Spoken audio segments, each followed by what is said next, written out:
મહેસાણા જિલ્લાના વિસનગર શહેરમાં કેટલાક દિવસોથી સહકારી રાજકારણ બરાબરનું ગરમાયું છે. દૂધસાગર ડેરીની ચૂંટણીમાં દાવેદારો ફોર્મ ભરી જીત મેળવવા દોડધામ કરી રહ્યા છે. જેમાં ચેરમેન પદના દાવેદારો મનાતા અશોક ચૌધરીએ ગઈકાલે ફોર્મ ભરતા દરમિયાન સમર્થકો વચ્ચે શક્તિ પ્રદર્શન જોવા મળ્યું હતું. ત્યારે આજે વિપુલ ચૌધરીના સમર્થકોએ પણ શક્તિ પ્રદર્શન કર્યું છે. વિપુલ ચૌધરીની ધરપકડ બાદ વિપુલભાઈ સમર્થક પૂરી તાકાતથી ચૂંટણી લડી રહ્યા છે. જો કે વિપુલભાઈ જેલમાં છે ત્યારે તેમના પત્ની અને પુત્રએ વિપુલભાઈનું ઉમેદવારી ફોર્મ વિસનગર પ્રાંત કચેરી પહોંચી ફોર્મ રજૂ કર્યું હતું.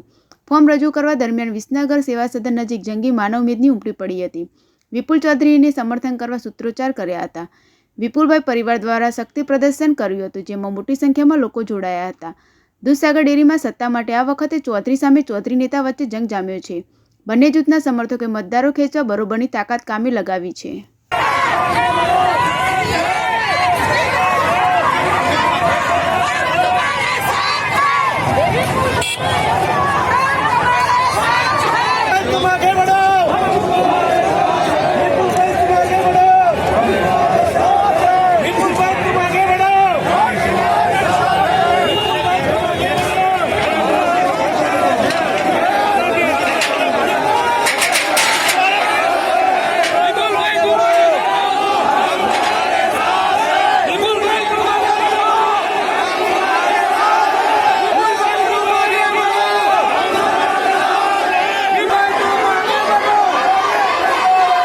રાજકારણમાં તો એવું છે કે દૂધસાગર ડેરીના નિયામક મંડળની ચૂંટણી જ્યારે 5 જાન્યુઆરી નિર્ધારિત થયેલી છે અને એ ચૂંટણીમાં સામેવાળી પેનલે એવું કર્યું કે વિપુલભાઈ ફોર્મ ના ભરી શકે તેના માટે અથાગ પ્રયત્નો કર્યા.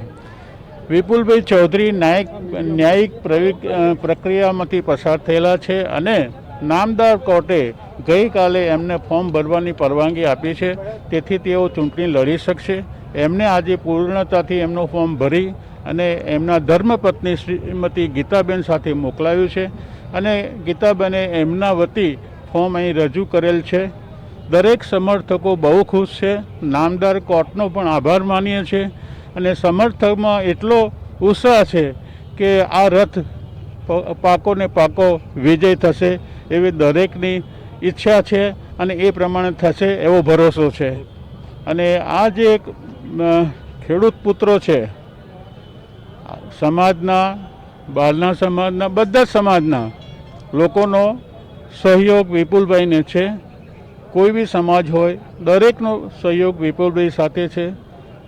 પશુપાલક મહેસાણા જિલ્લાનો, પાટણ જિલ્લાનો, કડી તાલુકાનો અને આજુબાજુના જે સોસાયટીઓ, જે મંડળીઓ આની સાથે સંલગ્ન થયેલી છે એ મંત્રીઓ અને પ્રમુખો અને આમ જનતાનો સાથ એમની સાથે છે અને તેઓ જરૂર વિજયી બનશે એવો અમને આશા છે. ડેરીની ચૂંટણી માટે 14 તારીખથી ફોર્મ સ્વીકારવાનું શરૂ થયેલું છે અને 20 તારીખ સુધી ફોર્મ સ્વીકારવાનું ચાલુ રહેશે.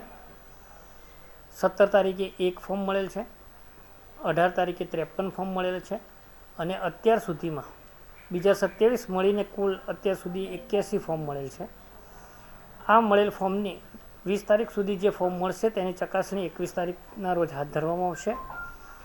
23 અને 24 તારીખે ઉમેદવારી ફોર્મ પાછું ખેંચી શકશે અને 26 તારીખે હરીફ ઉમેદવારની યાદી પ્રસિદ્ધ કરવામાં આવશે અને જો જરૂર જણાય તો તારીખ 5/1/21ના રોજ સાર્વજનિક વિદ્યાસંકુલ મહેસાણા મુકામે મતદાન કરવામાં આવશે અને એ જ દિવસે સાંજે મતદાન પૂર્ણ થયા બાદ 6:30 વાગ્યે મતગણતરી હાથ ધરવામાં આવશે.